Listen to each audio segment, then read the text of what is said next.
Hello everyone, my name is Vimal and I'd like to welcome you all to the final presentation. For my project, I used the data log terminal example that works with the STM32 workbench and the GCC compiler. I modified the example to add FreeRTOS to that so that I can get multi-threading to work. To explain what changes I had to make to get FreeRTOS running in the data log terminal example, I'd look to show you a file comparison between the original data log terminal source and my new source. The first things I had to modify was to change the HAL configuration a.h file to enable the timer module. At the same time, I had to modify the STM32 interrupt.c file to add support for the timer1 interrupt. And I also had to modify the systic handler to call the OS systic handler. The next step, once I had the FreeRTOS running, was to get the sensors up and running. Basically, read the data from the sensors and also implement the sensor fusion algorithm. So the first step that I decided to do was to get the UART running. For that, I first kind of defined an interface for the UART called as the UART interface. What essentially it is, it's a set of public APIs that other modules can use to be able to communicate with the UART.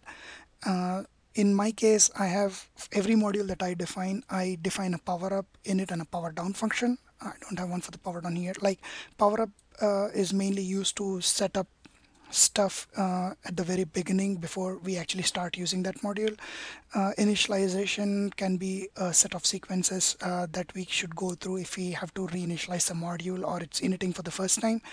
The other is a set of public APIs that a module can provide so that the external modules can talk to it or communicate with it. Like in the case of UART, I have a UART write data interface which sensors threads can use to be able to write data or debugging information through the UART. The next step towards getting the IMU working was defining the implementations for each of the sensor thread. My idea here is each sensor thread, like in this case Axel, gyro and the mag sensor threads, would read data from their respective sensors for in a specified time frame. They would give it to the sensor fusion interface. The sensor fusion internally has a queue, and each queue has a particular data structure type. Like in this case, it has a sensor ID, timestamp, and the type of the data it holds. So whenever the reader thread or the sensor, let us say the sensor gyro reader thread would call add gyro data API, it would timestamp that incoming data along with assign it an ID, like in this case the gyro ID, and then add it to the queue. The sensor fusion main, on the other hand, would read that data, get that data off the queue, and once it thinks it has the valid Axel, gyro, and mag data, what it would do is it would give to the Madvik AHRS update API.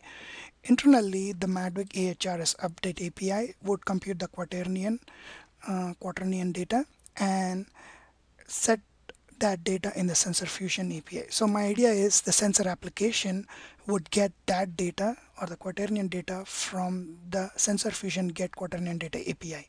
So the Madvik's AHRS update would set the data, and the sensor display application which updates the data for the user would get the data from it. So because these both like the sensor fusion and the sensor display are working trying to access a common piece of data, that data is semaphore protected or mutex protected so that it doesn't get corrupted when one is trying to read them and the other is trying to update them at the same time.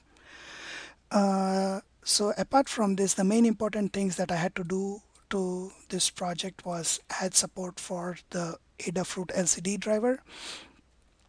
I kind of followed the same interface example as the XNucleo IKS sensors. So like I defined these 4 different implementations, like 4 different levels of a.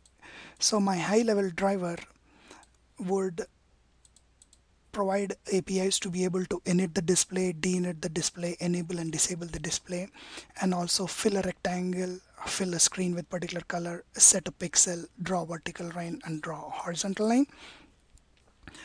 And on top of that, I defined a display interface.cpp, which an application at the upper level, like in this case the sensor application, could use to control the display, write data to it, etc. So what I did is I defined a graphics interface.cpp. This is all based off the code that we used from on the previous course. So the graphics interface would provide APIs to be able to draw a line or draw a rectangle, draw a character, something, and other important graphics related stuff, print string to the LCD. And I defined another interface to display the UI, like UI related control, like a text box, like a label, button. So I have a user interface which defines objects like a UI button, a UI label. So what my sensor application does is on init, it will set up my user screen with the required label, initting the labels with the required, you know, uh, state variables like the dimensions, strings, color, foreground color, background color, and once every second or once every half second, the display application or the sensor application would get the data from the sensor fusion interface and update the controls accordingly. Now I'd like to go over a few issues that I came across when developing this project and how I resolve them. The first thing being formatting a float value and displaying it in a decimal format to the UART terminal. So for that, I did a little research over the internet and found out that I could modify my MCU linker miscellaneous settings and add uprintf float. And since after doing that, I was able to get floating point values to display properly on the serial port. Another issue that I came across when working on this project is my I2C data was getting corrupted and my system would sometimes just hang up. So on debugging, I found out is like I had three different threads trying to access the I2C bus at the same time, and I saw that the I2C interface was not thread protected. So I modified my sensor IO read-write interfaces to be protected by mutex so that only one reader thread was getting um, ownership of the I2C bus. Now I would like to show you a small demo of my project.